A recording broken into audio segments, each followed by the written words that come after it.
मेरे पुनर्जन्म के बाद मैंने सबसे पहला काम जो किया वो था पागलों की तरह क्लास बंक करके वर्कआउट करना, यहाँ तक कि टीचर की फेल करने की धमकी और मेरी गर्लफ्रेंड लियो रुयांग के ब्रेकअप की बात पर भी मैं बिल्कुल शांत था, क्योंकि एक और जिंदगी मिलने के बाद मुझे पता था कि बस 1 महीने बाद पूरी दुनिया में अलग अलग तरह के डेविल फ्रूट्स उगने वाले हैं। उस वक्त जिसे भी ये डेविल फ्रूट मिलेगा उसे बेमिसाल सुपर पावर्स मिल जाएंगी। पिछली जिंदगी में मुझे भी सुपर पावर्स मिली थी, लेकिन मेरे फ्रूट की ताकत बहुत कमजोर थी और मेरी फिटनेस भी बहुत खराब थी, जिसकी वजह से मैं ज़ॉम्बीज़ के हमले में बुरी तरह मारा गया था। अब जब मुझे दूसरा मौका मिला है तो जाहिर है मैं अपने इस ज्ञान का पूरा फायदा उठाऊंगा। हर उस चीज का इस्तेमाल करूंगा जो मेरे काम आ सके।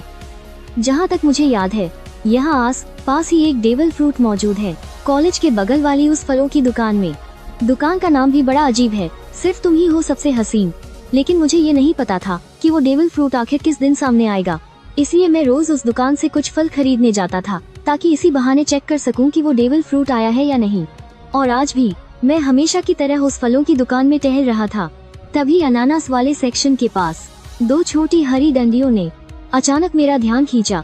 मैंने उसके ऊपर रखे अनानास को तुरंत हटाया और उस हरी डंडी का पूरा हिस्सा मेरी आंखों के सामने आ गया। हाँ, ये बिल्कुल वैसा ही था जैसा मुझे याद था।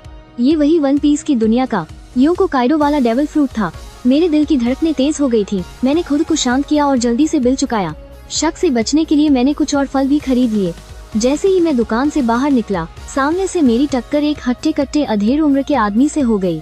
वो और कोई नहीं बल्कि मेरी पिछली जिंदगी में अजूर ड्रैगन फ्रूट हासिल करने वाला वही आदमी था। मैंने मन ही मन चैन की सांस ली। अगर मैं एक पल की भी देरी कर देता तो ये अजूर ड्रैगन फ्रूट पक्का उसका हो जाता। अपने हॉस्टल वापस लौटने के बाद मैंने बिना एक पल सोचे अजूर ड्रैगन फ्रूट उठाया और उसका एक बड़ा सा बाइट ले लिया। भाई साहब, उसका स्वाद ऐसा था जैसे गटर के पानी में मीठा शरबत मिला दिया हो और उसमें एक सड़ा हुआ गंदा कपड़ा निचोड़ दिया हो। ऐसा लगा जैसे किसी ने वो कचरा सीधा मेरे मुंह में ठूंस दिया हो। मुझे इतनी तेज उल्टी आई कि बस पूछो मत, लेकिन मैंने किसी तरह उस घिनौने स्वाद को बर्दाश्त किया और उस फ्रूट को जबरदस्ती निगल लिया। मैंने अपने दिल को मजबूत किया और बचे हुए छिलके, बीज और उस छोटी सी पर्पल डंडी को भी एक साथ चबाकर खा गया। काफी देर बाद मैंने एक लंबी सांस छोड़ी। अब चमत्कार का बीज बोया जा चुका था। अब मुझे बस इंतजार करना था।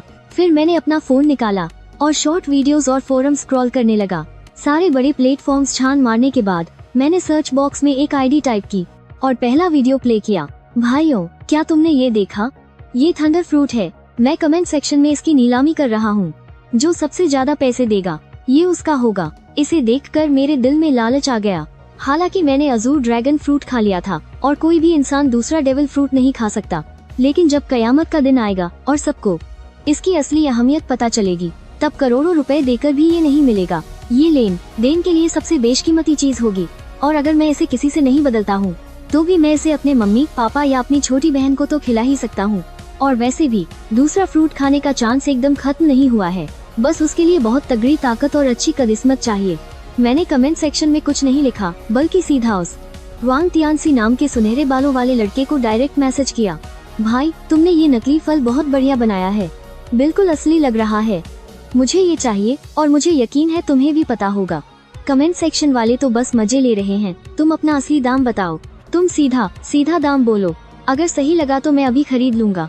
भाई, ये असली डेविल फ्रूट है। अगर मैं 10 लाख मांगू तो कोई बड़ी बात नहीं है ना? असली है तो तूने खुद क्यों नहीं खा लिया? अगर सच में बेचने का इरादा है तो कोई ढंग का दाम बता, वरना मैं तुझे सीधा ब्लॉक मार दूंगा। अरे अच्छा ठीक है, तो फिर 1 लाख। मेरी आखिरी बोली है 1000। तेरे इस एक्शन फिगर की जो हालत है ना, इसके लिए ये दाम बहुत है। सोचा था थोड़ा और बेवकूफ बनाकर पैसे ऐंठ लूंगा, लेकिन 1000 भी ठीक ही है। कुछ दिन तो ऐश से कटेंगे। ठीक है, तू पैसे भेज, मैं तुझे कुरियर कर दूंगा। तू कोई पक्का दुकानदार तो है नहीं? अगर मैंने पैसे दे दिए और तूने माल नहीं भेजा तो अपना पता दे, मैं खुद आकर तुझसे आमने सामने डील करूंगा। तू मेरा क्या ही उखाड़ लेगा। ठीक है, तो आमने सामने ही सही। क्या वो मुझे लूट लेगा? मैं पूरी रफ्तार से निकल पड़ा और उस पीले बालों वाले के बताए शहर पहुंच गया। स्टेशन तक पहुंचने में बस 2.5 घंटे लगे। तू ही है ना वो डेविल फ्रूट बेचने वाला? अपना QR कोड दिखा। मैं बस एक बार फल को देखूंगा कि असली है या नहीं, फिर स्कैन करके पैसे दे दूंगा। पहले पैसे निकाल, फिर माल देख। क्या हुआ, डर लग रहा है कि मैं पैसे मार लूंगा? ये तो तेरा ही इलाका है ना?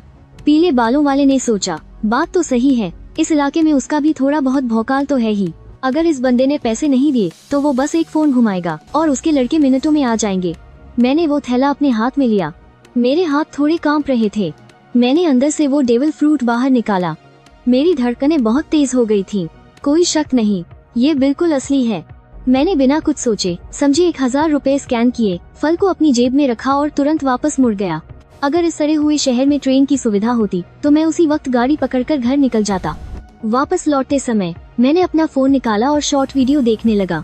तभी एक वीडियो ने मेरा ध्यान खींचा। हाल ही में कई लोग अचानक बेहोश हो रहे हैं और बहुत से लोगों के शरीर पर अजीब से धब्बे भी दिखाई दे रहे हैं। कुछ विशेषज्ञों का कहना है कि ये एक नए तरह का फ्लू हो सकता है, इसलिए सभी से मास्क पहनने की अपील की जा रही है और अपना बचाव करने को कहा गया है। ये खबर देखते ही मेरे तो होश ही उड़ गए। बेहोशी और शरीर पर धब्बे, क्या ये मेरे पिछले जन्म में आई तबाही से पहले के लक्षण नहीं है? मैंने बिना एक पल गंवाए अपने हॉस्टल के कमरे की तरफ दौड़ लगा दी। अपना पहले से पैक किया हुआ बैग उठाया और बाहर भागने ही वाला था कि तभी मेरे पीछे से एक भयानक चीख सुनाई दी। बहुत से लोग अचानक जमीन पर गिरने लगे। उनके शरीर पर धब्बे उभरने लगे थे और उसके तुरंत बाद एक अजीब सा भारीपन महसूस हुआ, जिसके दबाव से कोई भी अपनी जगह से हिल नहीं पा रहा था। और वो लोग जो पूरी तरह से बेहोश हो चुके थे, उनमें अचानक भयानक बदलाव होने लगे।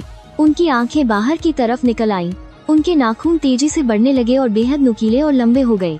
वो पागलों की तरह हॉस्टल के कमरों से बाहर निकलने लगे। ये देखकर अनगिनत छात्र अपनी जान बचाने के लिए रोते चिल्लाते हुए बाहर की तरफ भागे। लेकिन ठीक उसी पल मुझे अपने अंदर एक ऐसी शक्ति का एहसास हुआ जो मेरी रगों में गहराई से जाग रही थी। मेरे शरीर में नीले ड्रैगन की ताकत उमड़ने लगी। मैंने आसमान की तरफ सिर उठाकर ड्रैगन की तरह एक जोरदार दहाड़ लगाई। मेरी त्वचा पर नीले रंग के ड्रैगन वाले स्केल्स उभरने लगे। मेरे सिर पर ड्रैगन के सींग निकल आए और मेरे दोनों हाथ ड्रैगन के पंजों में बदल गए। मेरा पूरा शरीर एक ड्रैगन का रूप लेने लगा था और सीढ़ियों पर मौजूद मेरे सारे क्लासमेट्स सच में बहुत डर गया था। मुझे लगा कि मैं भी जमीन पर गिरे उन लोगों की तरह कोई दानव बन गया हूँ। लेकिन इंसान और जानवर का ये मिला जुला रूप लेने के बाद मेरी ताकत बहुत बढ़ गई थी। मेरी ताकत, बचाव करने की क्षमता, रफ्तार और चोट ठीक होने की गति, सब कुछ कई गुना बढ़ गया था। तभी अचानक मेरे पीछे से 2 ज़ॉम्बीज़ दहाड़ते हुए मुझे काटने दौड़े। मैंने अपने ड्रैगन के पंजे घुमाए और पल भर में ही उन्हें हवा में उछालकर दूर फेंक दिया। दूसरे कमरे से एक और ज़ॉम्बी बाहर निकला। मैंने सीधा अपना मुंह खोला और आग की एक जबरदस्त लपट उस पर छोड़ दी। उस तपती हुई आग ने पलक झपकते ही उसे राख में बदल दिया। लेकिन आग का ये एक गोला उगलने के बाद ही मुझे लगा जैसे मेरी बहुत सारी ऊर्जा खत्म हो गई है और इस डेविल फ्रूट की ताकत पूरी तरह से मेरे शरीर की ऊर्जा पर ही टिकी थी। भले ही बाद में मैं हाकी का इस्तेमाल सीख जाऊं, लेकिन आखिर में मेरी ऊर्जा तो खर्च होगी ही। पहले ईश्वरीय वरदान के समय शरीर को मजबूत करना सबसे जरूरी होता है। मैं कोई कैरो की तरह राक्षस प्रजाति का तो हूँ नहीं और ना ही मेरे पास उसके जैसी दानवी ताकत है। इसलिए ये नीले ड्रैगन वाला फ्रूट मिलने के बाद भी मैं इसकी पूरी ताकत का इस्तेमाल नहीं कर सकता। लेकिन इसका मतलब ये नहीं कि मैं लाचार हूँ।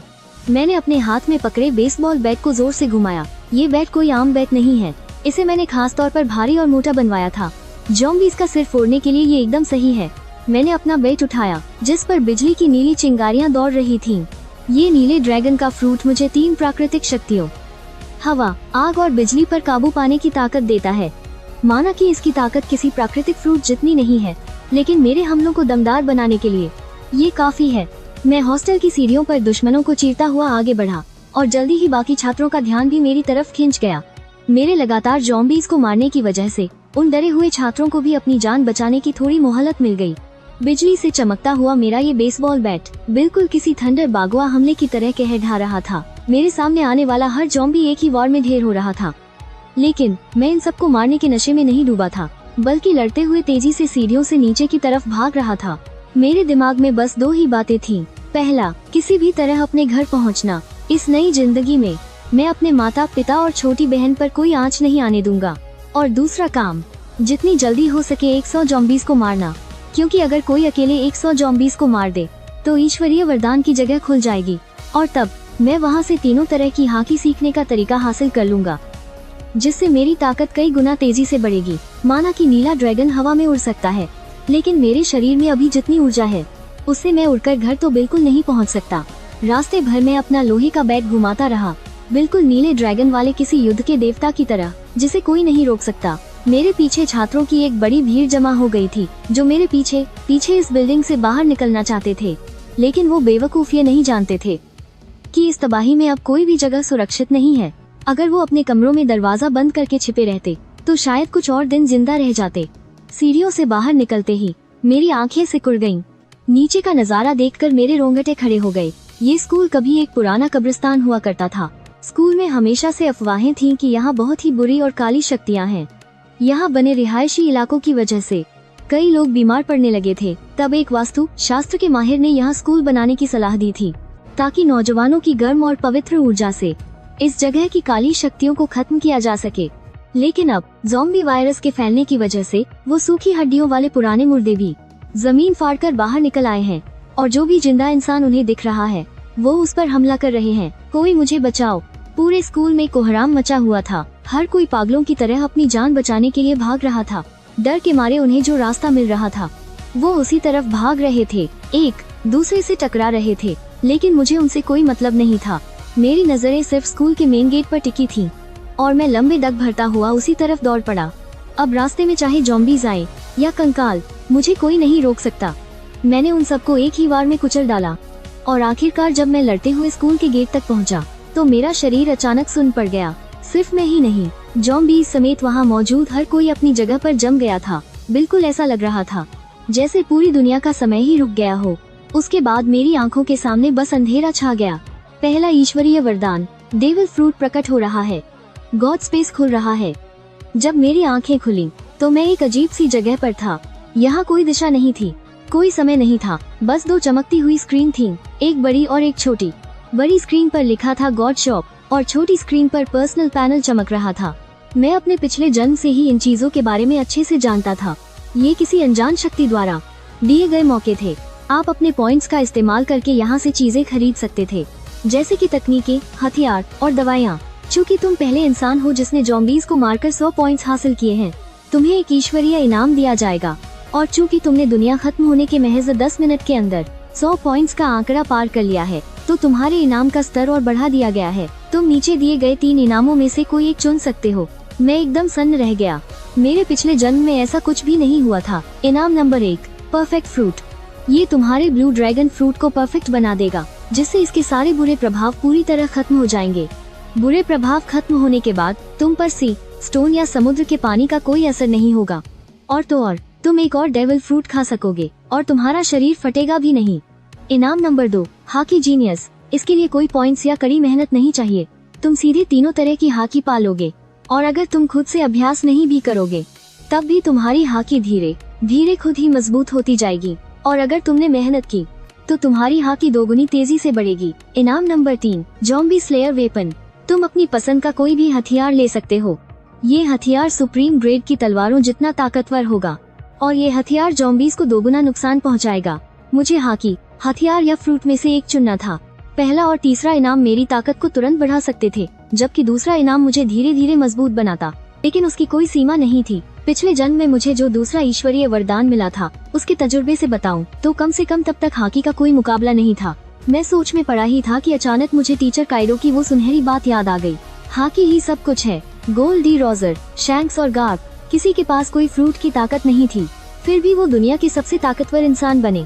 यहाँ तक कि टीचर काइडो ने भी अपनी हाकी बढ़ाने के चक्कर में कभी अपने फ्रूट की ताकत पर ज्यादा ध्यान नहीं दिया। लूफी से लड़ते वक्त तक उन्होंने अपनी ताकत को पूरी तरह नहीं जगाया था। अब मेरे मन में कोई शक नहीं था।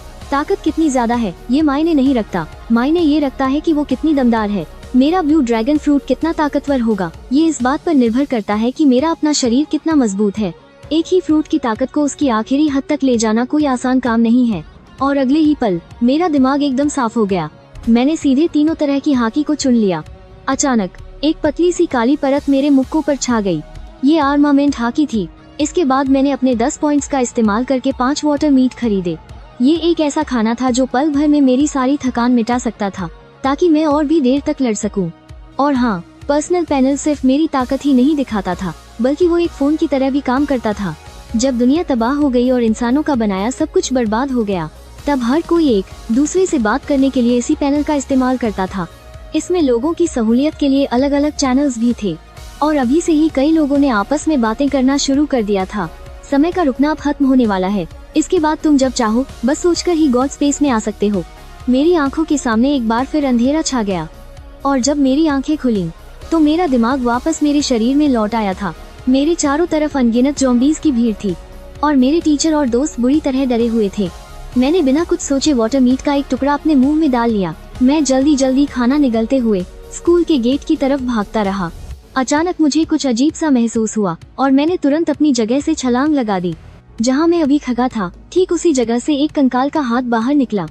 मैंने अपनी ऑब्जर्वेशन हाकी का इस्तेमाल किया और बिजली से घिरे अपने बेसबॉल बैट को घुमाया। पलक झपकते ही मैंने मेरी तरफ आ रहे उन ज़ॉम्बी को मार गिराया और फिर से अपने इंसानी रूप में वापस आ गया। मैं सीधा अपनी गाय में कूदा और पूरी स्पीड में शहर के बाहर की तरफ निकल पा। रास्ते में जान बचाकर भागने वाली गायों की लंबी लाइन लगी थी। उन्हें लग रहा था कि ज़ॉम्बी सिर्फ शहर में ही फैले हैं। वो किसी सुनसान जगह पर जाकर अपनी जान बचाना चाहते थे, लेकिन अब इस दुनिया में कोई भी जगह सुरक्षित नहीं बची थी।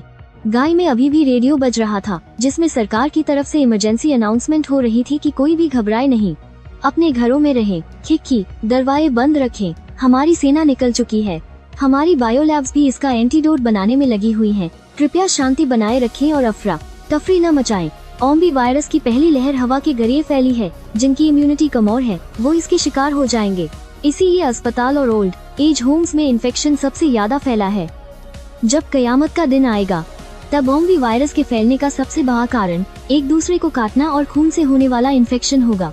ऐसे हालात में हमारी सेना के जवान जो शारीरिक रूप से सबसे ज्यादा मजबूत होते हैं उनके इन्फेक्ट होने के चांस बहुत कम हैं। इसीलिए इस तबाही के वक्त में सेना अभी भी कुछ हद तक हालात को संभाल सकती है, लेकिन मुझे पता है कि ये सब ज्यादा दिन नहीं चलने वाला। अगर सेना को ज़ॉम्बी का जल्दी सफाया करना है तो उन्हें बंदूकों और भारी हथियारों का इस्तेमाल करना होगा, लेकिन ऐसा करने से उन्हें कोई पॉइंट्स नहीं मिलेंगे और बिना पॉइंट्स के कोई भी ताकतवर नहीं बन सकता। जब ये ज़ॉम्बी लगातार ताकतवर होते जाएंगे और इन पर आम हथियारों का भी कोई असर नहीं होगा, तब सेना पूरी तरह से बेबस हो जाएगी और समाज का ये पूरा सिस्टम बहुत जल्दी बिखर जाएगा। इसलिए अब बचने का सिर्फ एक ही रास्ता है कि हर कोई हथियार उठा ले और इन ज़ॉम्बी से लड़ना शुरू कर दे। ये जिंदा रहने की एक ऐसी रेस है जहाँ सिर्फ ताकतवर ही बचेगा। मेरी गाय बहुत तेज रफ्तार से दौड़ रही थी। भले ही सामने से ज़ॉम्बी का झुंड आ जाए, मैंने बिना रुके सीधा उनके ऊपर से गागी निकालने का फैसला कर लिया था। अचानक मेरे गोंद की घंटी बजी। जैसे ही मैंने गोंद उठाया मुझे अपनी बहन की बहुत डरी और घबराई हुई आवाज सुनाई दी। भैया आप कहाँ हो? बाहर बहुत सारे ज़ॉम्बी हैं, मुझे बहुत डर लग रहा है। मैं ठीक हूँ, तुम कैसी हो? मम्मी पापा कैसे हैं? मम्मी ने आपकी बात मान ली थी, उन्होंने पहले ही छुट्टी ले ली थी और मुझे स्कूल से घर ले आईं। पापा अभी भी अस्पताल में हैं। वो कह रहे थे कि उन्होंने अपने ऑफिस को अंदर से लॉक कर लिया है, वो अभी सेफ हैं। भैया आप तो सच में कोई जादूगर हो।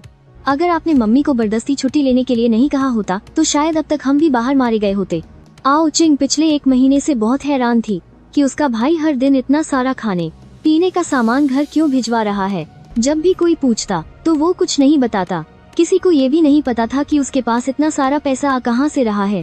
मेरे पास सच में कोई पैसा नहीं था और 1 महीने का समय पैसे कमाने के लिए काफी नहीं होता। लेकिन जब मुझे पता था कि दुनिया कम होने वाली है तो फिर मुझे किस बात का डर होता। मैंने सारे ऑनलाइन प्लेटफॉर्म से लोन ले लिया था। अगर मुझे अपने मम्मी पापा को जवाब न देना पता ना तो शायद मैं अपना घर तक गिरवी रख देता, लेकिन मेरे पास इस गॉड गिवन स्पेस की ताकत है। सच कहूँ तो मुझे इतना सारा सामान इकट्ठा करने की जरूरत भी नहीं थी। ये सब तो मैंने सिर्फ इमरजेंसी के लिए रखा है। हम बात कर ही रहे थे कि तभी मेरे सामने वाली एक लगरी गाय अचानक सामने आए एक ज़ॉम्बी से बचने के चक्कर में पलट गई, जिसकी वजह से वहाँ एक के बाद एक कई गायें आपस में भी गईं। बहुत सारी गायें बुरी तरह टकराकर चकनाचूर हो गईं और लोग मारे गए। मुझे पहले से ही अंदाजा था कि ऐसा कुछ होने वाला है। अब गाय रोकने का समय नहीं बचा था। मैंने अपना हाथ बगाया और अपना बैकपैक और बेसबॉल बैट कसकर पक लिया और सीधा एक विशाल नीले ड्रैगन में बदलकर अपनी गाय की छत को फाता हुआ आसमान की तरफ उड़ गया। धुएं और बादलों के बीच से होते हुए मैं एक नीले ड्रैगन का रूप लेकर सीधे आसमान की ऊंचाइयों में उड़ने लगा। इस जादुई नजारे को देखकर सड़क पर मौजूद सभी लोग हैरान रह गए। इसकी वजह से वहाँ पहले से ही हुआ भयंकर कार एक्सीडेंट और भी ज्यादा बड़ा हो गया।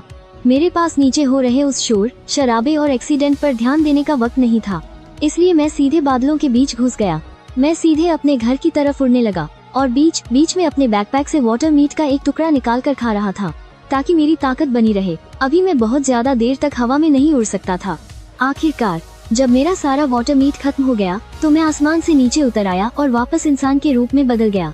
मैंने जल्दी से अपने चारों तरफ नजर दौड़ाई। शुक्र है मुझे वहाँ कोई भी ज़ॉम्बी दिखाई नहीं दिया। मैंने तुरंत अपने गॉड स्पेस में एंट्री की और वहाँ से 5 वाटर मीट के टुकड़े और रिडीम कर लिए और उन सबको अपने बैकपैक में ठूंस लिया। अब मेरे बैकपैक में सिर्फ यही 5 वाटर मीट के टुकड़े बचे थे और साथ में एक थंडर फ्रूट रखा था। मैंने एक वाटर मीट का टुकड़ा खाया, लेकिन मैं दोबारा हवा में नहीं उड़ा। वाटर मीट से भले ही शरीर की ताकत वापस आ जाती है, लेकिन अगर मैं लगातार इसी के भरोसे रिकवर होता रहा तो मेरी ताकत और भी तेजी से खत्म होने लगेगी और इससे दिमागी थकान बिल्कुल भी दूर नहीं होती। मैंने अपना नक्शा खोलकर चेक किया।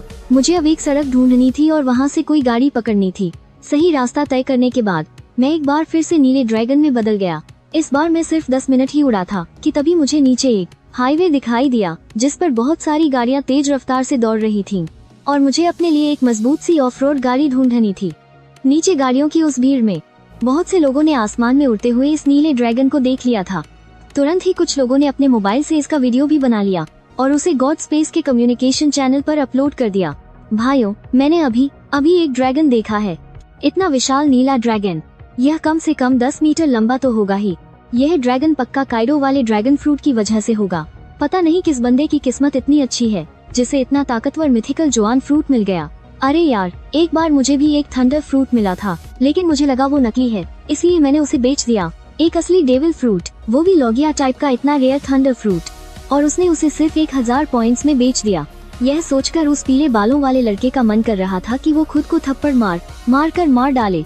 जिशो से लेकर युशो तक जाने वाले उस हाईवे के ठीक ऊपर नीले ड्रैगन के रूप में उड़ते हुए आखिरकार मेरी नजर एक बेहद मजबूत दिखने वाली ऑफ रोड गाड़ी पर पड़ ही गई। मैं बस नीचे उतरकर उसमें लिफ्ट मांगने ही वाला था कि तभी मेरी नजर हाईवे के किनारे खड़े एक बड़े से पेड़ पर गई। वहाँ एक हल्की सी रोशनी चमक रही थी। उसे देखकर मेरे दिल की धड़कन अचानक तेज हो गई। मैं उड़कर उस बड़े से पेड़ की तरफ नीचे जाने लगा और जैसे ही मैं उसके पास पहुंचा, मेरी ड्रैगन वाली आंखें फटी की फटी रह गईं। भगवान सच में मेरे साथ था। मैंने देखा कि उस पेड़ की सबसे ऊंची डाल पर, जहाँ कभी कोई फल नहीं उगता था, उन घनी पत्तियों के बीच एक फल लटक रहा था। यह फल दिखने में बिल्कुल किसी मकई जैसा लग रहा था। इसका रंग पूरा सुनहरा था और उस पर सफेद रंग की घुमावदार धारियां बनी हुई थीं। यह एक ऐसा फल था जिसे मैंने पहले कभी नहीं देखा था। खैर, यह कोई हैरानी की बात भी नहीं थी, क्योंकि इस विनाशकारी दुनिया में डेविल फ्रूट्स मंगा कॉमिक्स से कहीं ज्यादा थे। कॉमिक्स में तो बस कुछ दर्जन ही थे, लेकिन मेरे दिमाग में जो डेटा मौजूद था उसके हिसाब से ऐसे फलों की संख्या हजारों में थी। बेशक उनमें से ज्यादातर जोआन मिथिकल टाइप के ही थे, और ऐसा होना लाजमी भी था, क्योंकि पूरी दुनिया की अलग अलग संस्कृतियों में हजारों पौराणिक कथाएं और मिथक मौजूद हैं। उन कथाओं में मौजूद हर एक जादुई जानवर या दानव के नाम पर एक नया मिथिकल जोआन फ्रूट बन सकता है। भले ही मिथिकल जोआन फ्रूट सब हर जगह मिलने लगे हो, लेकिन फिर भी वो सबसे ताकतवर होने का रुतबा रखते हैं। मैंने अपने ड्रैगन के पंजे आगे बढ़ाए और उस फल को तोड़ लिया और उसे अपने पीछे टंगे बड़े से बैकपैक में रख लिया। जब मेरे पास 1000 पॉइंट्स जमा हो जाएंगे, तब मैं गॉड स्पेस में एक नया फीचर अनलॉक कर पाऊंगा, डेविल फ्रूट आइडेंटिफिकेशन। इससे मुझे पता चल जाएगा कि कौन सा फल खाना सही है और मैं कोई भी फालतू या बेकार फल खाने से बच जाऊंगा। बिल्कुल, जांच की फीस बहुत महंगी है। हर एक जांच में पूरे 1000 पॉइंट्स खर्च होते हैं। जैसे ही मैं उस एसयूवी के पीछे फिर से जाने वाला था, तभी सामने एक बड़ा ट्रक अचानक पलट गया। ट्रक से 3 ज़ॉम्बी बाहर निकले और आसपास की गाड़ियों का रास्ता रोककर उन पर हमला करने लगे। लेकिन इस वक्त कौन सी गाड़ी रुकने की हिम्मत करती। सबने जोर से एक्सीलरेटर दबा दिया और उन ज़ॉम्बीज़ को कुचलते हुए आगे निकल गए और गाड़ियों को दाएं बाएं घुमाने लगे ताकि ज़ॉम्बीज़ गाड़ी से नीचे गिर जाएं। इस अफरा तफरी की वजह से सीधा कई गाड़ियों की आपस में जबरदस्त टक्कर हो गई।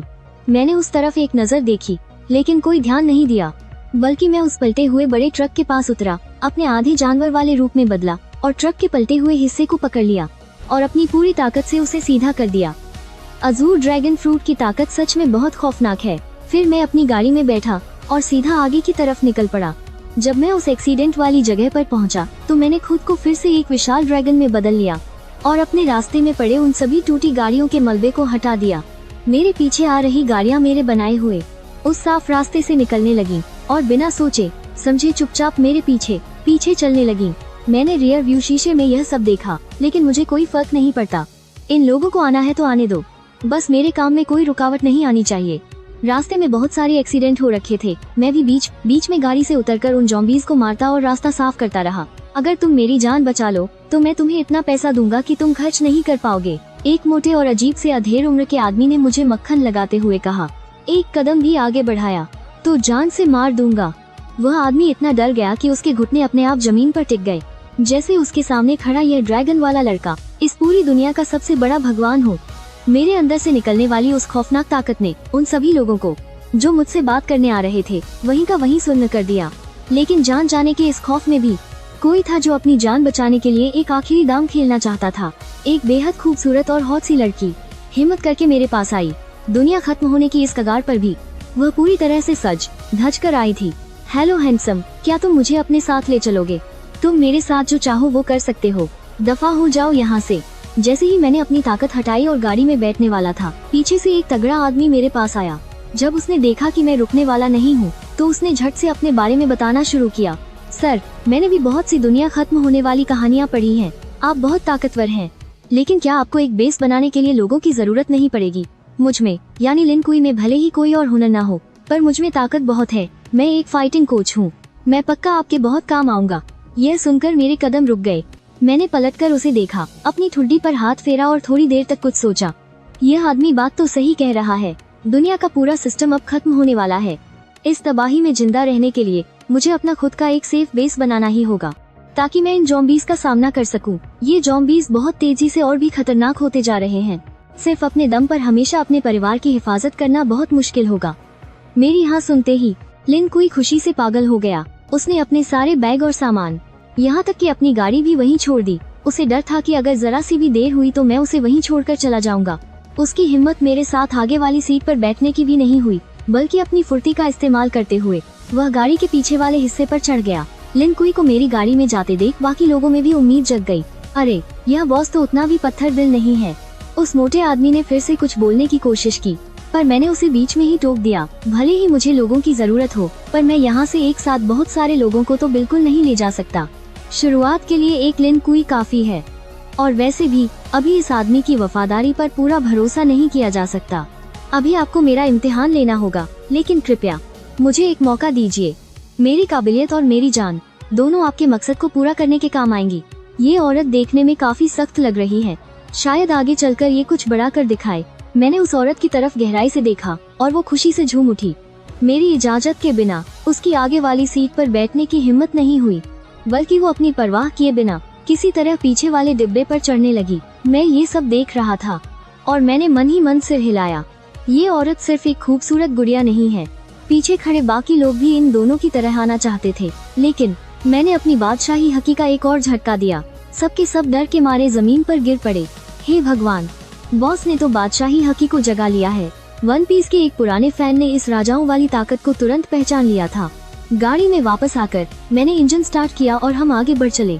पूरे 2.5 घंटे का सफर तय करने के बाद मुझे सड़क के किनारे एक सर्विस एरिया दिखा। बस दिक्कत ये थी कि इस जगह पर ज़ॉम्बीज़ ने कब्जा कर लिया था। वहाँ से गुजरने वाले लोग यहाँ आकर पेट्रोल और खाना लेना चाहते थे, लेकिन यहाँ ज़ॉम्बीज़ की इतनी बड़ी भीड़ देखकर उन्हें अपना इरादा बदलना पड़ा। लेकिन मेरे साथ ऐसी कोई परेशानी नहीं थी। जैसे ही मेरी बड़ी गाड़ी वहाँ रुकी, ज़ॉम्बीज़ की एक झुंड ने हमें घेर लिया। वो लोग आगे के केबिन में तो नहीं घुस सकते थे, इसलिए उन्होंने पीछे चढ़कर मेंकुई और उस खूबसूरत औरत पर हमला करने की कोशिश की। वो दोनों डर के मारे पीछे दुबके हुए थे और सिर तक नहीं निकाल रहे थे। मैंने दरवाजा खोला और सीधे अपने इंसान जानवर वाले रूप में बदल गया। अपने हाथ में पकड़े बेसबॉल बैट से मैंने गाड़ी पर चढ़ने वाले कुछ ज़ॉम्बीज़ का सिर पल भर में कुचल दिया, और हमारे पीछे जो गाड़ियों का काफिला आ रहा था वो भी इस सर्विस एरिया में पहुंच गया।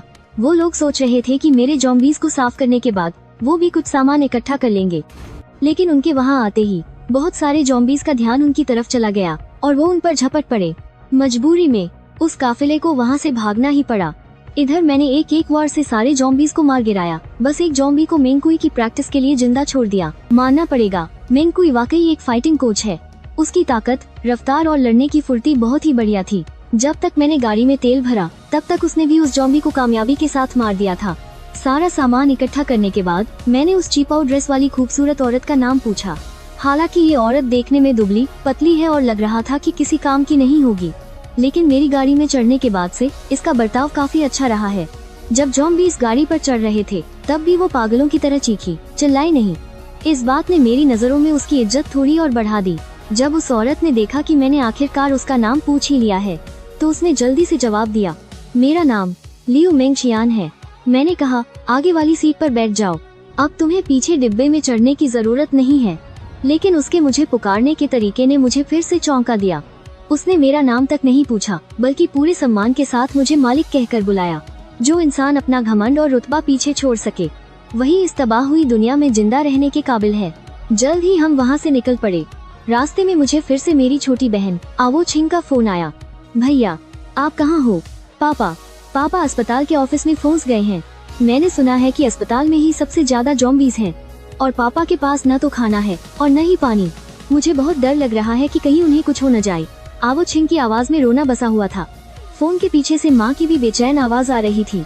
हाओ तुम्हारे स्कूल का क्या हाल है? बेटा अपना अच्छे से ख्याल रखना, पापा और मैं तुम्हें बचाने का कोई न कोई रास्ता निकाल लेंगे। मैंने कहा, माँ आप लोग बिल्कुल चिंता मत करो, मुझे मास्टर काइडो का जो ड्रैगन फ्रूट मिल गया है। डेविल फ्रूट का नाम सुनते ही आवो छिंग का डर तुरंत गायब हो गया। हम दोनों भाई बहन ने फोन पर पूरे 1 घंटे तक बातें की। फोन काटने के बाद मैंने पापा को फिर से फोन किया और बताया कि अब मेरे पास सुपर पावर्स हैं।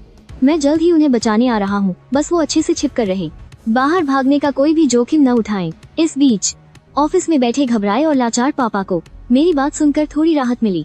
मुझे अपना ख्याल रखने को कहकर वो चुपचाप मेरे आने का इंतजार करने लगे। जब मैं अपना बड़ा ट्रक लेकर उस ज़ॉम्बी से भरे शहर में पहुंचा तो आधी रात हो चुकी थी। उस वक्त सड़कें बिना किसी मंजिल के भटकते ज़ॉम्बी से भरी पड़ी थीं। रात के उस सन्नाटे में ट्रक की गड़गड़ाहट बहुत ही चुभने वाली लग रही थी। जो लोग डर के मारे सो नहीं पा रहे थे उन्होंने अपनी खिड़कियां खोल लीं और बाहर का नजारा देखने लगे। मैं सीधा घर नहीं गया बल्कि सीधा शहर के बीच उस अस्पताल की तरफ गया जहां सैकड़ों ज़ॉम्बीज का झुंड था। ट्रक से उतरते ही मैंने अपना आधा इंसान और आधा जानवर वाला रूप लिया और अपने बेसबॉल बैट में बिजली दौड़ा दी। मैं उन ज़ॉम्बीज को बेरहमी से चीरता फाड़ता हुआ अस्पताल के अंदर घुस गया। अंदर एक भी इंसान जिंदा नहीं बचा था। तुम दोनों यही मेरा इंतजार करो, मैं अपने पापा को लेकर आता हूँ, फिर हम यहाँ से निकलेंगे। मेरे वहाँ से जाते ही लिन कुई और उसका साथी तुरंत बगल के एक कमरे में छिप गए और उन्होंने दरवाजे के आगे बहुत सारी मेज और कुर्सियाँ लगाकर उसे जाम कर दिया और मेरी वापसी का इंतजार करने लगे। मैं एक तरफ ज़ॉम्बीज का सिर फोड़ रहा था और दूसरी तरफ मैंने पापा को फोन मिलाया।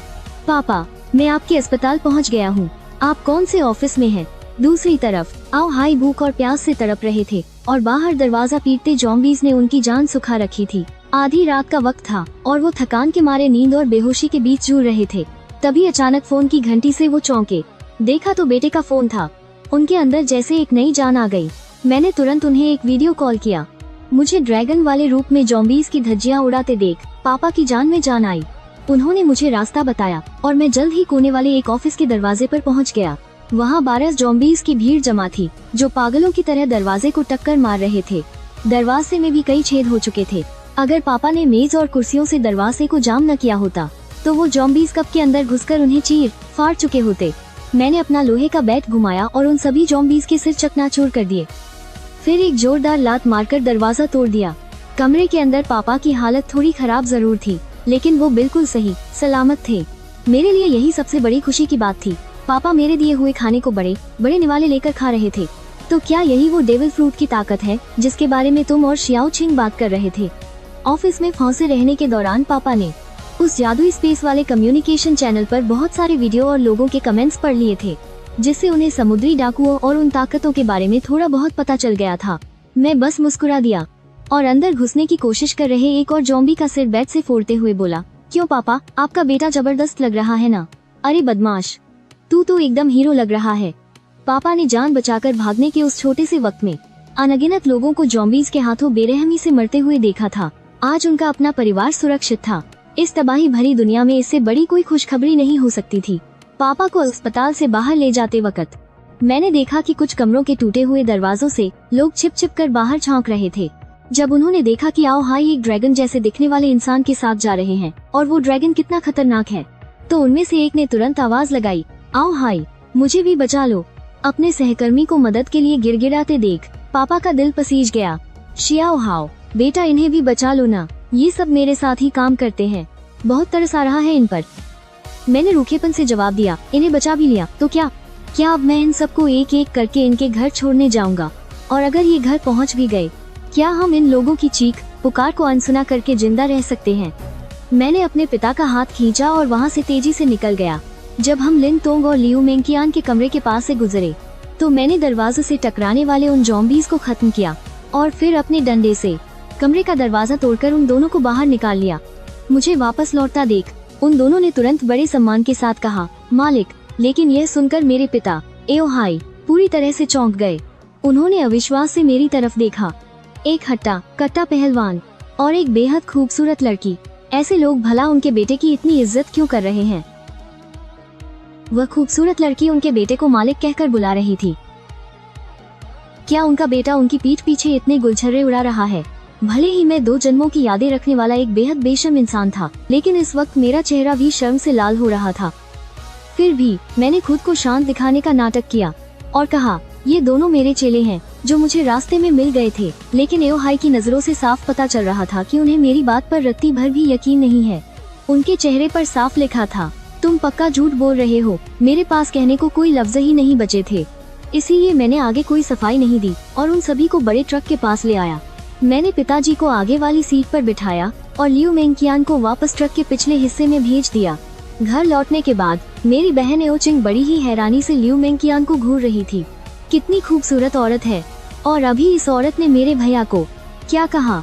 मालिक, भैया बाहर जाकर आखिर क्या गुल खिला रहे हैं। और तो और वो इस औरत को घर तक ले आई, और वो हट्टा कट्टा पहलवान। अगर वो कहे कि वो कोई स्पेशल फोर्स का जवान है तो मैं वो भी मान लूंगी। खैर छोड़ो, जब वो भैया को बॉस बुलाता है तो ठीक ही होगा। इस समय लियू मेंकियान एक वफादार नौकरानी की तरह अपने दोनों हाथ अपने पेट के पास बांधकर चुपचाप मेरे पीछे खड़ी थी। वही लिन कुई साफ तौर पर काफी घबराया हुआ लग रहा था। वैसे तो वो काफी बेबाक इंसान है, लेकिन ये उस बॉस का परिवार था जिसके प्रति वो वफादार था। उसे समझ नहीं आ रहा था कि वो उनके साथ कैसे पेश आए। आखिरकार मेरी माँ लियू यू ने आगे बढ़कर खुद ही कहा, तुम सब थक गए होगे और भूख भी लगी होगी, चलो आकर खाना खा लो। जब उन्हें पता चला था कि उनका बेटा घर लौटने वाला है तो उन्होंने अपनी नींद ही त्याग दी थी। वो पूरी रात खाना बनाती रहीं, बस इसीलिए ताकि उनका बेटा और पति घर आकर कुछ गरम खा सके। लेकिन उन्हें अंदाजा नहीं था कि उनका बेटा अपने साथ 2 और लोगों को ले आएगा। ऐसे में खाना थोड़ा कम पड़ गया, लेकिन शुक्र है कि मैंने पहले से ही बहुत सारा डिब्बाबंद खाना रख लिया था। मैंने कुछ डिब्बे खोले और खाने की मेज सजा दी। लिन तोंग और उसे एक तरफ झिझकते हुए खड़े देखकर मैंने तुरंत उन्हें भी साथ आकर खाने के लिए बुलाया। लिन तोंग जैसे ही आगे बढ़ने वाला था, लियू मेंकियान बीच में बोल पड़ी, मुझे बस थोड़ा सा डिब्बाबंद खाना दे दीजिए। मेरी क्या हैसियत जो मैं मालिक के साथ एक ही मेज पर खाना खाऊं। उसके ये अल्फाज सुनते ही वहाँ मौजूद हर एक इंसान के होश उड़ गए। एओचिंग की शक भरी निगाहें हम दोनों के चेहरों को घूरने लगीं। ओह, तो मुझे अब समझ आया, आप दोनों इसी तरह से एक दूसरे के साथ फ्लर्ट करते हो ना। उसकी बात अभी पूरी भी नहीं हुई थी कि मैंने उसके माथे पर जोर से एक उंगली मार दी।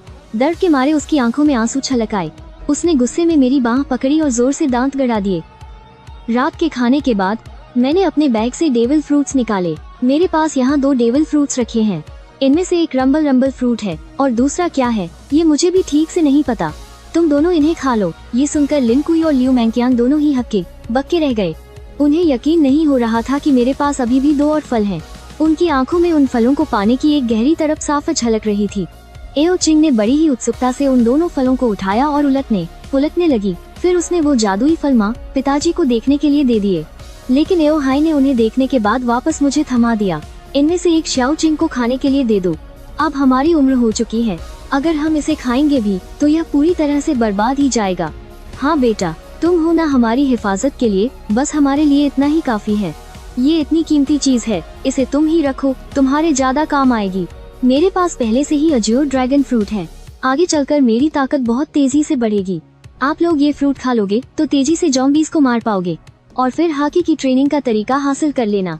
इस तबाही की दुनिया में जिंदा रहने के लिए यही सबसे जरूरी है। लेकिन इतनी देर समझाने के बाद भी मम्मी पापा ने साफ मना कर दिया। मैं बिल्कुल लाचार हो गया और मुड़कर आओ चिंग की तरफ देखा। तुम इनमें से एक चुन लो। आओ चिंग तो पहले से ही टकटकी लगाए देख रही थी। जब उसे लगा कि आखिरकार उसकी बारी आ गई है तो वो खुशी से उछल पड़ी। उसने दोनों फ्रूट्स उठाए, कभी इधर देखा कभी उधर, लेकिन काफी देर सोचने के बाद उसने रंबल फ्रूट मुझे वापस कर दिया। अरे तुम रंबल फ्रूट नहीं खा रही, लोजिया टाइप की एलिमेंटल पावर शुरुआत में बिल्कुल अजेय होती है और कौन जानता है कि इस वाले की पावर क्या होगी डिवाइन स्पेस में। डीमन प्यूरिफाइंग पोशन मिलता है जो डेविल फ्रूट के साइड इफेक्ट्स को खत्म कर सकता है और इंसान एक और फ्रूट खा सकता है। भैया आप अभी इतने ताकतवर हो, आप वो पोशन पक्का हासिल कर लोगे। ये रंबल फ्रूट आप पर बहुत जंचेगा। मैं बस ये वाला खा लेती हूँ। चलो ठीक है, पहले मैं इसकी जांच कर लेता हूँ। अगर पावर अच्छी हुई तो ही तुम इसे खाना। फ्रूट की जांच करने का ऑप्शन तभी खुलता है जब आपके पॉइंट्स 1000 हो जाएं। आओ चिंग के पॉइंट्स अभी 0 हैं, तो जाहिर है उसे ये बात नहीं पता थी। मैं स्कूल से लड़ता हुआ घर आया और फिर सेंट्रल हॉस्पिटल के गेट पर भी मैंने कत्लेआम मचाया था। मैं 1000 से भी ज्यादा ज़ॉम्बीज़ को मार चुका हूँ, तो मैं आसानी से एक बार इसकी जांच कर सकता हूँ। नहीं नहीं, 1000 पॉइंट्स बहुत ज्यादा है। ये कहकर उसने मेरी बात तक नहीं सुनी और झट से उस सुनहरे भुट्टे जैसे दिखने वाले फ्रूट को उठा लिया और एक ही बार में उसे मुंह में ठूंस कर गटक गई। ये देखकर मेरे होश उड़ गए। मुझे बिल्कुल उम्मीद नहीं थी कि आओ चिंग इसे ऐसे ही खा जाएगी। अगर इस फ्रूट की पावर बेकार निकली तो पछताने का भी कोई फायदा नहीं होगा, लेकिन आओ चिंग पहले ही उसका एक टुकड़ा निगल चुकी थी। अब जो होना था सो हो गया। अब बस यही दुआ कर सकते थे कि इसकी पावर दमदार हो। वहाँ मौजूद सभी लोग आओ चिंग को ही घूर रहे थे और उसमें होने वाले बदलावों को ध्यान से देख रहे थे। आओ चिंग खुद भी बहुत घबराई हुई थी और अपने शरीर में दौड़ने वाली उस जादुई पावर को महसूस कर रही थी। जल्द ही उस पावर ने उसके पूरे शरीर को घेर लिया और उसका शरीर बदलने लगा और फिर उसका शरीर तेजी से सिकुड़ने लगा और वो एक हथेली जितनी छोटी सफेद बालों और सुनहरी धारियों वाली चूहिया बन गई। ये तो जोआन टाइप है। सब तुरंत समझ गए कि ये फ्रूट किस तरह का है, लेकिन ये छोटी चूहिया बहुत ही खास लग रही थी। बहुत मुमकिन था कि ये कोई आम जानवर नहीं है। भैया आप सब कितने बड़े लग रहे हो। मेरी ये पावर किस क्लास की है? नॉर्मल, एंशिएंट या फिर मिथिकल जोआन? मिथिकल जोआन का नाम सुनते ही मैं खुशी से झूम उठा। लगता है मेरी बहन का तुक्का सही बैठ गया। मिथिकल जोआन में कुछ खास तरह की पावर होती है। तुम्हारी पावर क्या है ये देखो। ये कहते ही आओ चिंग ने जमीन के नीचे गोता लगाया और वो सीधे फर्श के बीच की जगह में घुस गई। हैरानी की बात यह थी कि जमीन पर एक खरोंच तक नहीं आई। कुछ ही सेकंड में वो छोटी चूहिया मेरे पीछे से बाहर निकल आई और फिर वो अपने इंसान और जानवर वाले रूप में आ गई। मैं बड़ी शान से आप सबको बताती हूँ मेरी डेविल फ्रूट की पावर। मेरे फ्रूट का नाम है जोआन माउस फ्रूट। ये मिथिकल जोआन की ट्रेजर माउस फॉर्म है और इसमें कुल 3 तरह की ताकतें हैं। पहली पावर है मिट्टी और पत्थर की किसी भी रुकावट के आर पार जाना, जैसे जमीन के अंदर घुसना या दीवारों के पार निकल जाना। मेरे लिए तो यह पानी के एक पर्दे से गुजरने जैसा है। और दूसरा, मेरे पास एक अलग खजाना छिपाने की जगह है जहाँ मैं बेजान चीजों को रख सकता हूँ। यह कहते हुए आओ चिंग ने कोने से एक पोंछा उठाया और उसे अपनी छाती के अंदर डालने लगी। सब लोग आंखें फाड़ कर देखने लगे जब उन्होंने इतनी लंबी और भारी चीज को उसकी छाती के अंदर जाते हुए देखा। माँ लियू यू ने तो अपनी बेटी की छाती के पास सिर ले जाकर अंदर हाथ डालकर उसे छुआ भी। फिर आओ चिंग ने दोबारा अपनी छाती में हाथ डाला और उस लंबे और भारी पोंछे को बाहर निकाल लिया। तुम्हारी यह जगह कितनी बड़ी है? मेरा पूरा ध्यान बस इसी सबसे जरूरी सवाल पर था। जहाँ तक मुझे पता है पहले दैवीय वरदान के दौरान कोई भी चीजें रखने वाला जादुई उपकरण नहीं मिला था। आगे चलकर ऐसा कुछ मिलेगा या नहीं इसके बारे में मुझे कुछ नहीं पता, लेकिन आओ चिंग की यह शक्ति अगर अंदर जगह काफी बड़ी हुई ना तो बहुत सारी चीजें बिना खोने के डर से साथ रखी जा सकती हैं। अभी यह सिर्फ 10 क्यूबिक मीटर है, लेकिन जैसे जैसे इस जादुई फल की ताकत बढ़ेगी यह जगह भी धीरे धीरे बड़ी होती जाएगी। अभी खत्म कहाँ हुआ है, मेरे पास एक और ताकत है। मैं तो और भी हैरान रह गया। जमीन के अंदर जाना, दीवारों के आर पार निकलना और साथ में सामान रखने की जादुई जगह। यह तो पहले ही किसी दैवीय शक्ति जैसी है। उसके पास और भी शक्तियाँ हैं। अरे बाप रे, यह सुनकर मेरे मुंह से तो बस गाली ही निकलने वाली थी। जमीन के आर पार जाना, सामान रखने की जगह और ऊपर से खजाना ढूंढना। अचानक मुझे अपनी नीले ड्रैगन की ताकत फीकी लगने लगी, लेकिन फिर मैंने सोचा कि ड्रैगन के पास भी तो बहुत सारी ताकतें हैं। सबसे पहले यह एक ही समय में हवा, आग और बिजली, इन तीनों प्राकृतिक तत्वों को काबू कर सकता है। दूसरा, बादलों और धुएं के सहारे यह हवा में उड़ सकता है। और आखिर में बाकी जानवरों वाली शक्तियों के मुकाबले इसमें कहीं ज्यादा जबरदस्त ताकत है। इसके अलावा बचाव, रफ्तार और घाव भरने की क्षमता भी बहुत बढ़ जाती है। अगर दोनों की तुलना की जाए तो नीला ड्रैगन लड़ने में ज्यादा माहिर है, जबकि यह खजाना ढूंढने वाला चूहा लड़ने के अलावा दूसरी मददगार शक्तियों पर ज्यादा जोर देता है। लेकिन इसकी भी अपनी कुछ कमियां हैं। आओ चिंग की आवाज अचानक थोड़ी उदास हो गई। बाकी जानवरों वाली शक्तियों से अलग, जब मैं जानवर का रूप लेती हूँ ना तो मेरी ताकत और बचाव लगभग 0 हो जाता है। लड़ने की तो कोई ताकत ही नहीं बचती। और जब मैं आधे इंसान और आधे जानवर के रूप में आती हूँ तब भी मेरी ताकत या बचाव में कोई खास बढ़ोतरी नहीं होती। यह बिल्कुल एक आम इंसान होने जैसा ही रहता है, लेकिन मेरी रफ्तार बहुत तेज है मेरा अंदाजा है कि मेरी स्पीड बाकी जादुई जानवरों वाली शक्तियों से कम 2 गुनी ज्यादा है। अपनी बात खत्म करते करते आओ छिंग के चेहरे पर बहुत गर्व था। सच कहूँ तो यह लड़ने के लिए बना कोई शैतानी फल नहीं है, लेकिन इसका काम नीले ड्रैगन से भी कहीं ज्यादा बड़ा है। इस तबाही के दौर में खजाना ढूंढना, असली खजाना किसे कहेंगे, यह तो सोचने वाली बात ही नहीं है। इसका सिर्फ एक ही जवाब है, शैतानी फल। खैर, पूरी तरह से ऐसा भी नहीं है, आगे चलकर कई रहस्यमयी दुनिया भी खुलेंगी। ऐसे में आओ छिंग की यह शक्ति हमें उन रहस्यमयी जगहों से और भी ज्यादा फायदे दिला सकती है। अरे हाँ, इस बिजली वाले फल को अपने खजाने की जगह में रख लो, यही जगह सबसे सुरक्षित है। बिजली वाले फल की शक्तियों को देखने के बाद मैंने वह बिजली वाला फल उसे सौंप दिया और अपने पॉइंट्स भी उन्हें दे दिए। हर किसी को 30 पॉइंट्स मिले ताकि वे इनसे 3 तरह की हाकी की ट्रेनिंग ले सकें। भले ही आपके पास कोई शैतानी फल न हो, अगर आप अपनी हाकी की ताकत को सबसे ऊंचे स्तर तक ले जाए ना, तो भी आप बहुत शक्तिशाली बन सकते हैं। यहाँ तक कि अगर आपके पास फल हो भी लेकिन आपकी हाकी कमजोर है, तो इस तबाही की दुनिया में आप धीरे धीरे खत्म हो जाएंगे। इसके बाद मैंने उस दैवीय जगह से उन सबके लिए एक फौजी चाकू लिया और फिर सबको लेकर घर से बाहर निकल पड़ा। नीचे अब भी अनगिनत ज़ॉम्बीज़ पागलों की तरह घूम रहे थे। मैंने खुद को एक ड्रैगन इंसान में बदल लिया और अपने डंडे से एक ज़ॉम्बी को जोरदार मार गिराया, जिससे वह हिलने के लायक भी नहीं रहा। पापा, आप इस चाकू से इसका काम तमाम कर दीजिए। आओ हाय थोड़े झिझक रहे थे, माना कि सामने वाले ज़ॉम्बी हैं, लेकिन मरने से पहले वे भी तो इंसान ही थे, इसलिए उनके हाथ कांप रहे थे। भैया मुझे करने दो, मैं पापा को करके दिखाता हूँ। यह कहकर उसने अपनी लंबी तलवार बाहर निकाल ली। एक ही वार में उसने उस ज़ॉम्बी का काम तमाम कर दिया। अचानक एक बहुत ही सरांक भरी बदबू चारों तरफ फैल गई। आओ हाय ने अजीब सा मुंह बनाया, लेकिन एक डॉक्टर होने के नाते उन्हें ज्यादा डर नहीं लगा। मैंने फिर से उसी तरीके का इस्तेमाल करके एक और ज़ॉम्बी को काबू में कर लिया। इस बार लियू मेंगचियान ने खुद आगे बढ़कर उसे मारने की बात कही। दोनों लड़कियों को ऐसा करते देख आखिरकार आओ हाय भी अपने हाथों से वार करने के लिए तैयार हो गए। उसके बाद माँ लियू युन ने भी एक ज़ॉम्बी को मार गिराया। जहाँ तक लिन कुई की बात है, वो अकेले ही किसी भी ज़ॉम्बी को धूल चटा सकता था। एक मार्शल आर्ट्स कोच होने के नाते उसकी लड़ने की ताकत परिवार के बाकी लोगों से कहीं ज्यादा थी।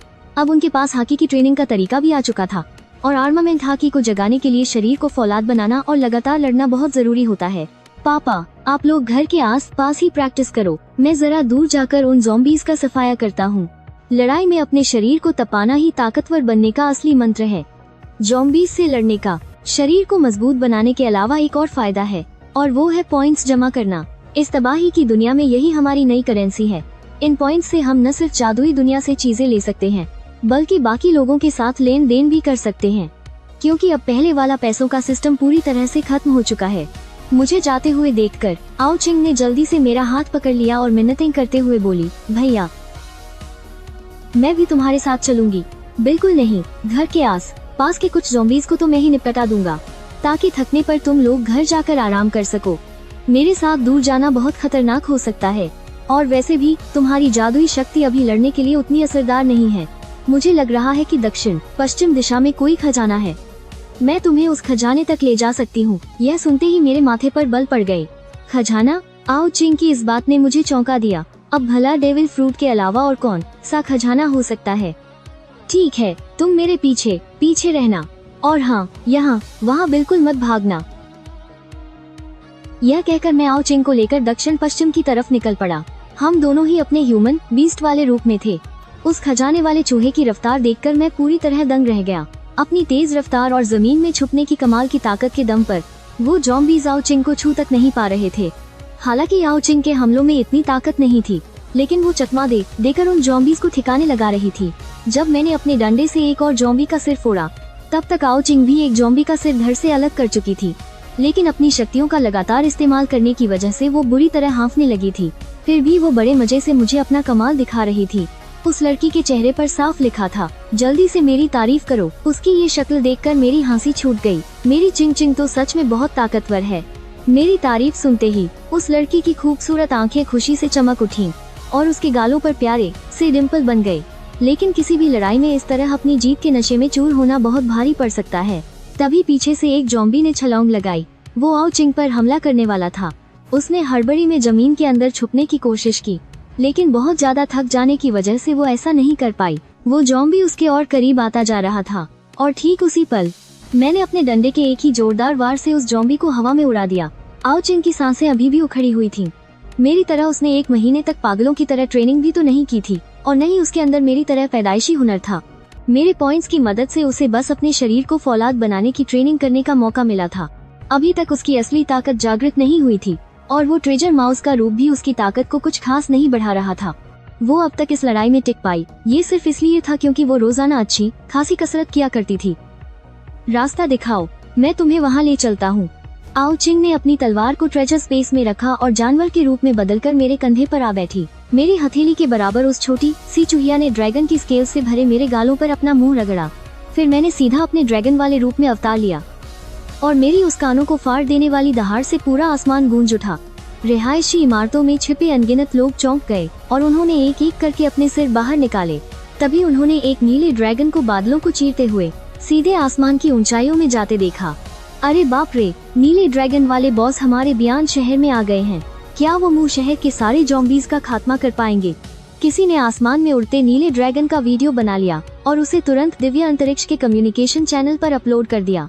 उन लोगों में ज़ॉम्बीज़ से लड़ने की हिम्मत नहीं थी, इसीलिए वो बस अपने घरों में दुबके रहे और दिव्य अंतरिक्ष के जरिए दुनिया भर के लोगों से बातचीत करते रहे। बियान शहर के ठीक ऊपर आओ चिंग ने मुझे जिस दिशा का इशारा किया, मैं उसी तरफ बढ़ गया और जल्द ही हम उस जगह पहुंच गए जहां खजाना छिपा था। खजाना चूहे का रूप लिए आओ चिंग अपनी छोटी सी नाक से जोर जोर से सूंघने लगा। हम खजाने के जितने करीब जा रहे थे, उसकी बेचैनी उतनी ही बढ़ती जा रही थी। हाँ, वो उस जंगल में है। आसमान से जमीन पर उतरने के बाद हमने वापस इंसानी रूप लिया और तेजी से उस घने जंगल की तरफ दौड़ पड़े। यहाँ आस पास ज्यादा लोग नहीं थे और ज़ॉम्बीज़ भी ना के बराबर थे। बस 2-3 ज़ॉम्बीज़ यहाँ वहाँ भटक रहे थे, जिन्हें मैंने पल भर में ही ढेर कर दिया। अचानक आओ चिंग जोर से चिल्लाया। एक बड़े से देवदार के पेड़ के नीचे एक अजीब सी शक्ल वाला आदमी अपने हाथों में दिल के आकार का एक लाल फल पकड़े खड़ा था। वो खुशी से पागल हो रहा था। वो अभी शहर से अपनी जान बचाकर भागा था। उसने सोचा था कि वो शहर के बाहर इस सुनसान जगह पर छिप जाएगा, लेकिन किसे पता था कि इस जंगल में उसे किस्मत से एक डेविल फ्रूट मिल जाएगा। वो कोई वन पीस का फैन नहीं था, इसलिए वो नहीं जानता था कि ये कौन सा फल है, लेकिन दिव्य अंतरिक्ष के फोरम पर पढ़कर उसे इतना जरूर पता था कि ये जो भी है कोई बहुत बड़ा खजाना है। अरे वाह, अब तो मुझ वांग डेफा की किस्मत खुलने वाली है। ये कहते हुए उसने अपने पीले दांत दिखाए और फल को खाने ही वाला था। मेरा और आओ चिंग का चेहरा पीला पड़ गया। अब बहुत देर हो चुकी है। मैंने तुरंत अपने मुंह से गर्म हवा का एक जोरदार झोंका छोड़ा और फिर मैं और आओ चिंग तेजी से भागते हुए वहां पहुंचे। राख के ढेर में डेविल फ्रूट को सही सलामत देखकर हमने जल्दी से उसे उठा लिया। एक बार प्रलय झेलने के बाद अब मेरे अंदर किसी के लिए कोई दया नहीं बची थी। हालांकि आओ चिंग को थोड़ा बुरा लग रहा था, क्योंकि ये उन उसूलों के खिलाफ था जो उसने बचपन से सीखे थे। जो ताकतवर है वही सही है, यही इस दुनिया का नियम है। अगर मेरे पास इतनी ताकत नहीं होती और मुझे ये डेविल फ्रूट मिल भी जाता, तो पकड़े जाने पर मेरा भी यही हश्र होता। आओ चिंग ने चुपचाप हामी भरते हुए सिर हिलाया। हालांकि प्रलय का हासिल चूकुयेन उसे भी इंसानों का खौफनाक और घिनौना चेहरा दिख गया था। मेरी बहन को भी ये कड़वा सच पता था, लेकिन फिर भी उसे अंदर से बहुत दुख हो रहा था।